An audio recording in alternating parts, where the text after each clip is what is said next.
The champagne glass slipped from my fingers the moment my father slid the revised will across the table. "Marry him," he said, his voice calm and cold, "and you lose $61 million. The dining room went completely silent. My mother kept her eyes on the tablecloth. My older brother, Damien, leaned back in his chair with a slow smirk, like a man who had just watched his team score the winning point. In one sentence, my entire future disappeared. My inheritance. My 15% equity stake in Caldwell Property Group. 10 years of my life poured into that company every single day. They thought it was leverage. They thought I would panic, cry, and choose the money. What they didn't understand was this.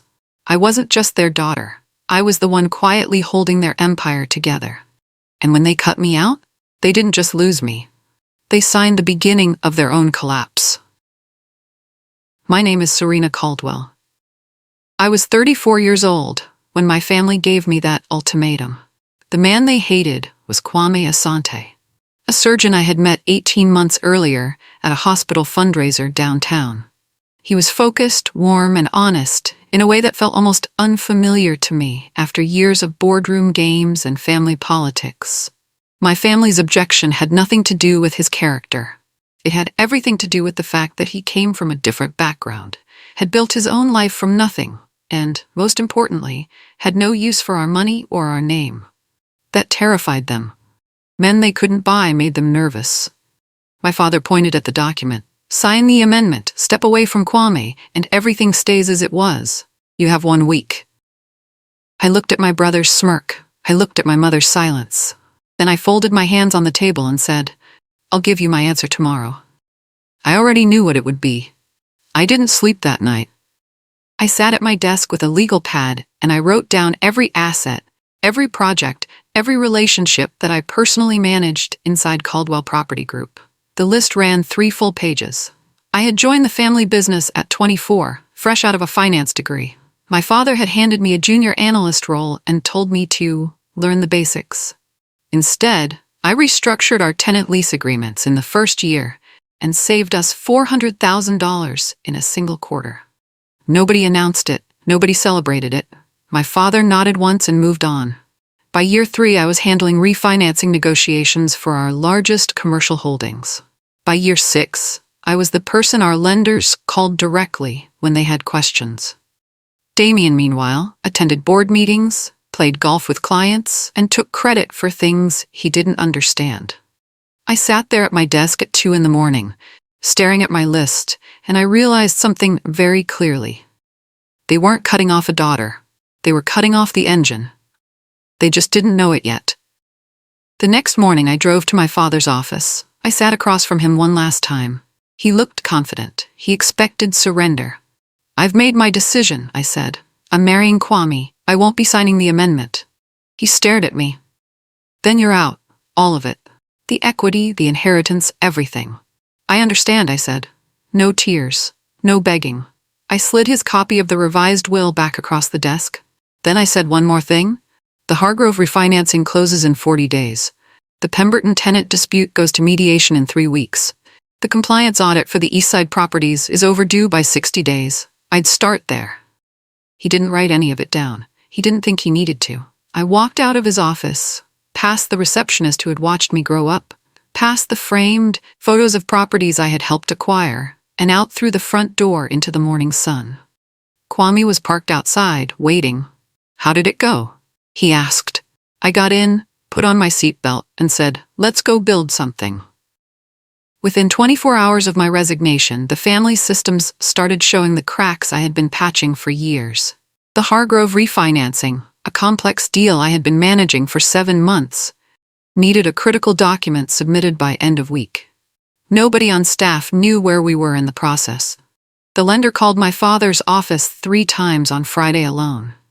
I know this because my former assistant Priya was still my friend. She sent me a quiet message that evening. "It's already starting." I didn't feel satisfaction. Not yet. Mostly I felt the weight of what I was stepping away from. Not the money, but the work. I genuinely loved the work, but I had learned something important in those 10 years. Love for a job is not the same thing as loyalty to people who see you as a tool. Kwame and I had dinner that night in our small apartment, the one my family considered an embarrassment compared to my childhood home.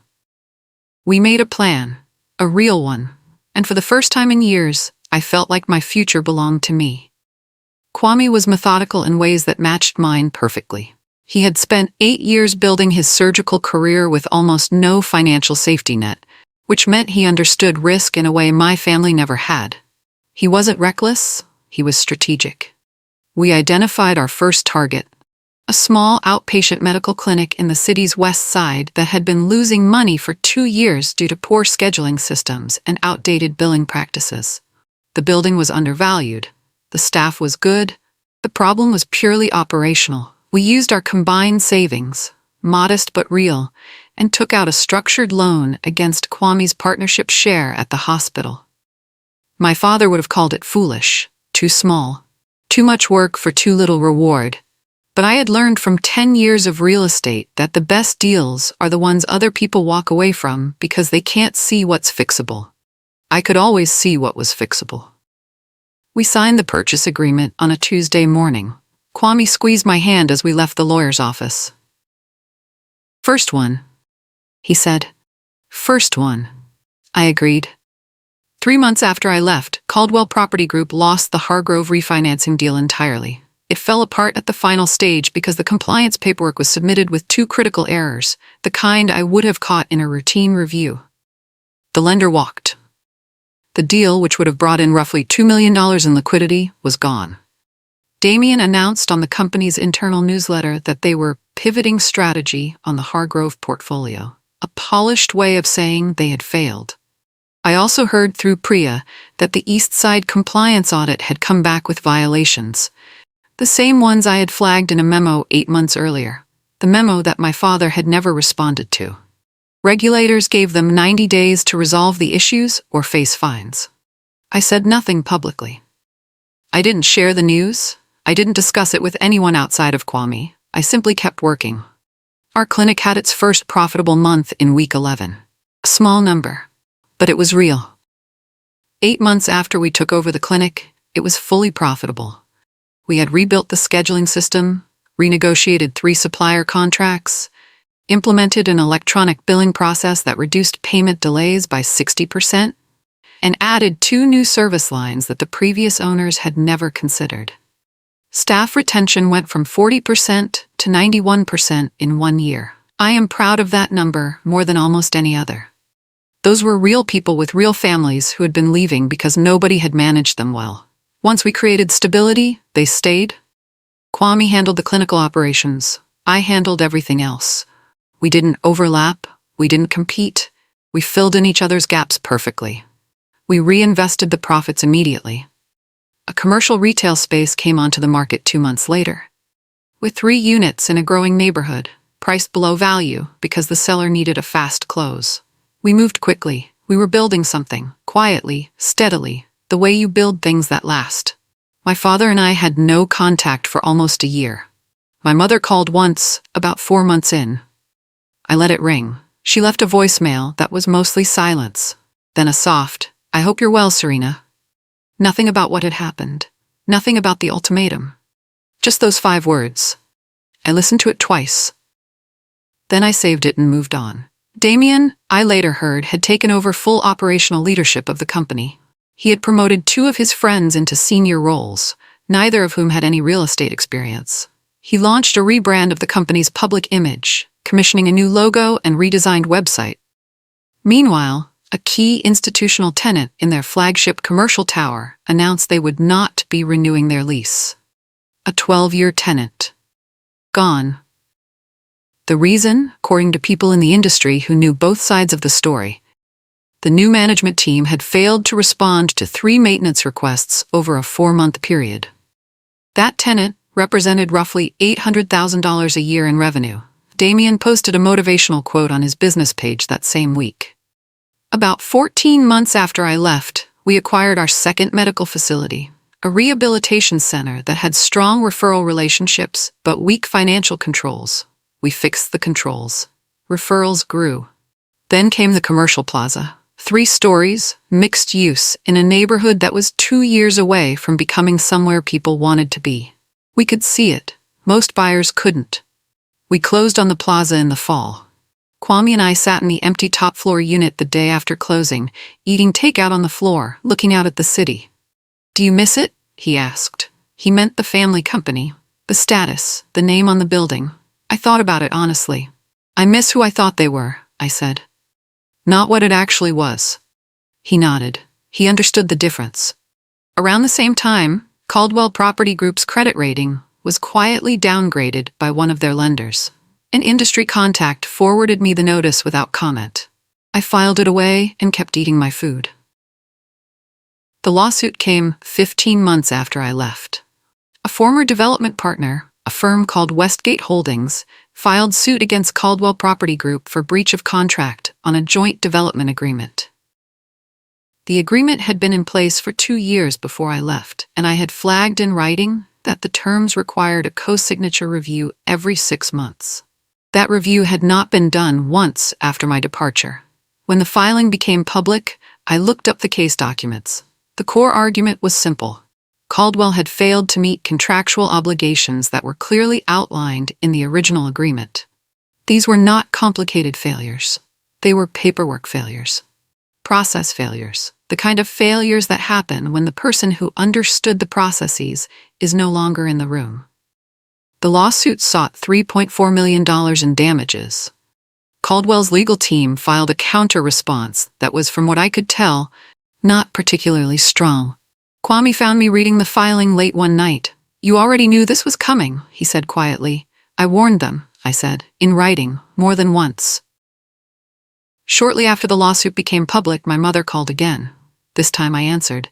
"Your father's under a lot of pressure," she said. Her voice sounded older, smaller. "I know," I said. "He misses you." A pause. "We both do." I didn't rush to fill the silence. "Mom," I said finally, "missing someone and respecting them are two different things. One of those things was missing before I ever left." She didn't have a response to that. We talked for a few more minutes about small things. The weather, a cousin's wedding I hadn't attended. When we hung up, I sat quietly for a moment. I didn't feel anger. The anger had burned clean months ago. What I felt was something closer to sadness. Not for myself, but for her. She had spent 40 years in that house, smoothing over the sharp edges of a man who never asked her opinion and a son who took everything for granted. That was its own kind of loss, one I couldn't fix for her. 16 months after my departure, the rumors started. First, it was industry whispers, the kind that travel through commercial real estate circles quickly.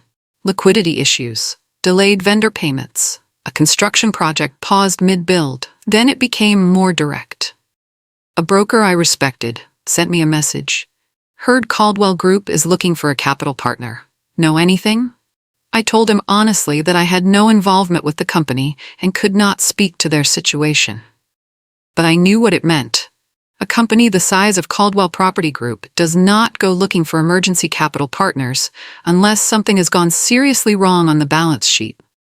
Damien gave an interview to a local business magazine around this time. He talked about strategic recalibration and evolving market conditions. He used the word pivot 4 times. Not once did he mention the tenant losses, the lawsuit, the failed refinancing, or the compliance fines. My father, who had once been quoted in that same magazine calling himself a builder of legacies, was nowhere in the article. 18 months after I walked out of his office, my father asked to meet me. The request came through his lawyer, which told me everything about where his pride still sat. He could not simply call me himself. I agreed to meet. I chose the location, a quiet restaurant near my office, not his. He arrived 10 minutes early, which surprised me. My father had always believed that powerful people arrived late. He looked older. The confidence that used to fill every room he entered had contracted into something tighter. More careful. We ordered coffee. He looked at the table for a moment. "The company is in trouble," he said. "Not a question." "I know," I said. "The board is asking questions I don't have good answers for." I waited. "Damien can't handle it." "I think I always knew that, but..." He stopped, started again. "You knew how everything worked. You knew where every number came from." "I did," I said simply. It was not an apology, but it was the first true thing he had said to me in almost 2 years. He made the offer over the second cup of coffee. They would reinstate my equity, restore the inheritance clause, full return to my previous role with a new title if I wanted it. He said it with the tone of a man who believed he was being generous. I listened to the entire offer without interrupting. Then I was quiet for a moment. "Dad," I said, "I want to ask you something first." He nodded. "Who made the decision to freeze my personal accounts the day after I resigned?" He blinked. Was it Damien?" A pause, a small one, but I saw it. "It was a legal precaution," he said. "Standard procedure during the—" "It was my money," I said. "In accounts I had held personally for 9 years. There was no legal basis." He looked at the table. That one moment told me more than any apology could have. I reached into my bag and placed a folder on the table. He frowned slightly and reached for it. Inside was a document, not from a lawyer, not a threat, just a summary I had put together over the past several months. A clear account of every major operational failure at Caldwell Property Group since my departure. Dates, dollar amounts, root causes. Each one traced directly back to a process, a relationship, or a piece of institutional knowledge that I had carried and that had not been transferred or replaced. It was not a personal attack. It was simply the record. He read the first 2 pages in silence. When he looked up, something had shifted in his face. Not humiliation exactly, more like recognition, the slow, uncomfortable kind. "I put this together," I said, "not to embarrass you, but because I think you need to understand clearly what happened and why. The board deserves that clarity. The employees who still work there deserve it." I folded my hands. "But I won't be coming back." He asked me why. His voice was quieter than I had ever heard it. I told him the truth. "Because the company I'm building with Kwame is already doing things I'm proud of. We built it honestly, from nothing, on our own terms. No ultimatums, no political games, just work." I paused. "If I came back now, it would be because you need me. Not because anything fundamental has changed, and I spent 10 years working in a place where I was needed but not respected. I won't do that again." He didn't argue. That surprised me a little. "You could have used what you knew to hurt us," he said slowly. "You knew where everything was. You could have gone to competitors or the press." "Yes," I said. "I could have. Why didn't you?" "I thought about that honestly." "Because I didn't need to," I said. "I just needed to leave." We sat with that for a moment. Then I picked up the bill, paid it, and stood to go. The formal collapse came 4 months later. Caldwell Property Group filed for corporate restructuring. Assets began to be liquidated. The flagship commercial tower, the one my grandfather had built and my father had always called the family's crown, was sold to settle debts. The childhood home followed 3 months after that. Sold at auction for less than its appraised value because they needed the cash quickly. I read the news on a Tuesday morning, sitting at my desk in our office, real office now, with a small team and a second-floor view of a neighborhood we had helped revitalize. Kwame came in with 2 cups of coffee and saw my expression. "You okay?" he asked. "Yes," I said honestly. "Just thinking about the building." He sat down across from me. "What about it? My grandfather built it with his own hands before he had any money. He was proud of that, the fact that it was built by someone who earned it." I took the coffee.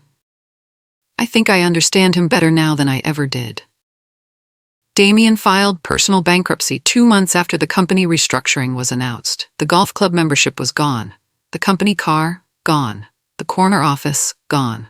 A mutual contact told me he had moved into a rental apartment across town and was looking at opportunities, which in our industry is a polite way of saying he had no idea what to do next. I felt no joy about this. I want to be clear about that. Damien had made choices based on arrogance and a lifetime of being told he was the one who mattered. That was partly his fault, and partly the fault of the people who raised him that way, including our father.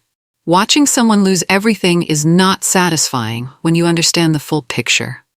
It is just sad and a little wasteful. All of that, the clients, the properties, the goodwill built over decades, dismantled in less than 2 years because the people left in charge could not see past their own pride. I thought about the employees who had lost their jobs. That was the part that stayed with me longest.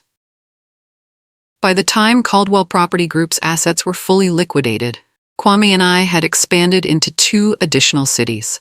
4 medical facilities, 2 commercial plazas, a small residential development under construction, 14 full-time employees, a growing reputation for turning around undervalued properties with strong operational bones. We were not rich in the way my family had been. Not yet. But we were profitable, debt-managed, and growing steadily in a direction we chose ourselves. More importantly, every person on our team knew exactly what they were doing and why it mattered. Nobody felt invisible. Nobody had their name left off a presentation they had built. I had promised myself early on that I would build things differently than I had been taught. Not just financially, but in terms of how people are treated when they show up and do their work well. An investor approached us that spring, one of the largest healthcare real estate funds in the region. They had been watching our clinic portfolio. They wanted to talk about a partnership. We said yes to the meeting. We signed the partnership agreement that summer. It was not a bailout or a rescue. It was a structured growth deal. They brought capital, we brought operational expertise and a track record. 50-50 terms. Clean, clear, fair.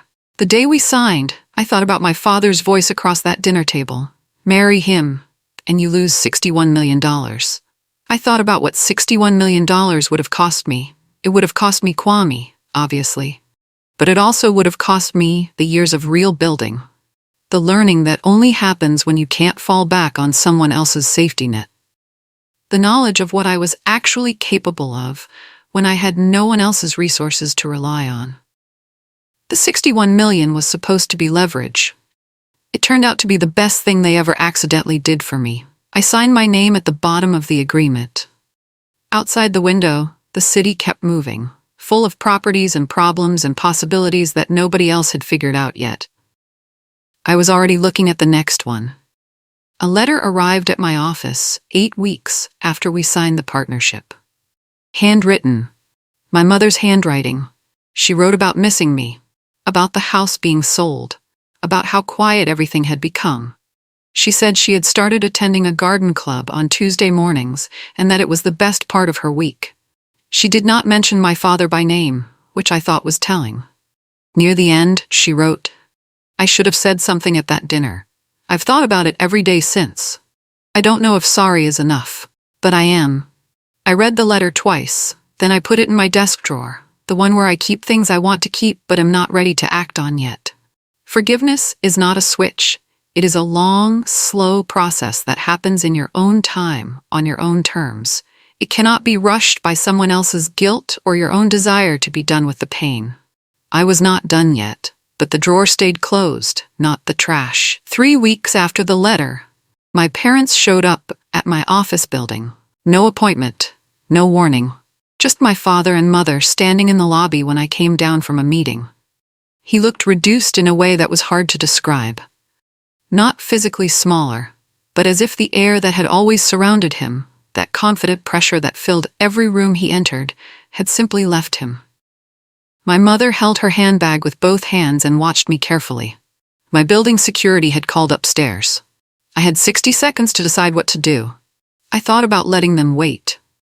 Then I thought about what that would mean, not for them, but for me. Whether the person I wanted to be was the kind of person who makes people stand in a lobby to make a point. I decided she was not. I sent a message through my assistant. Tell them I received my mother's letter. Tell them I wish them stability and I hope they find their footing. And tell them I'm in a meeting that I cannot step away from today. I went back upstairs. They did not contact me again after that. Not a call, not a letter, not a message through a lawyer. I think they finally understood, not just that I had moved on, but that moving on for me was not a performance or a negotiating position. It was simply true. The anger was gone. The grief was mostly processed. What remained was something quieter, a clear understanding of who those people were, what they had chosen, and what I had chosen instead. I had chosen Kwame. I had chosen the work. I had chosen to build something honest. None of those choices had been easy. But they had all been right. A colleague asked me once around that time whether I regretted not taking the money. I thought about it genuinely before I answered. No, I said. The money would have kept me inside a situation that was costing me more than money. Some prices look large until you understand what you are actually paying. She nodded slowly, like she was thinking about her own calculation. I think most people have one. 2 years and 4 months after my father slid that revised will across the table, I stood in the east wing of our newest medical facility, a full rehabilitation and outpatient center, the largest thing we had built yet, and watched the ribbon cutting. My name was on the donor wall, not inherited, not given, not tied to a family name that I was expected to carry gracefully while others took the credit. Earned. Built. Mine. Kwame stood beside me. He squeezed my hand once, the way he always does when something matters. One of our employees, a young woman who had been with us since the first clinic, walked past with a clipboard and gave me a quick, bright smile on her way to solve whatever problem needed solving next. That smile. That was the real number. They had tried to teach me that love costs money, that loyalty has a price, that the smart move is always the safe one, the comfortable one, the one that keeps you inside the walls they built. What they learned instead, slowly, expensively, and too late, was that arrogance is not a strategy. It is just a very long way to fall.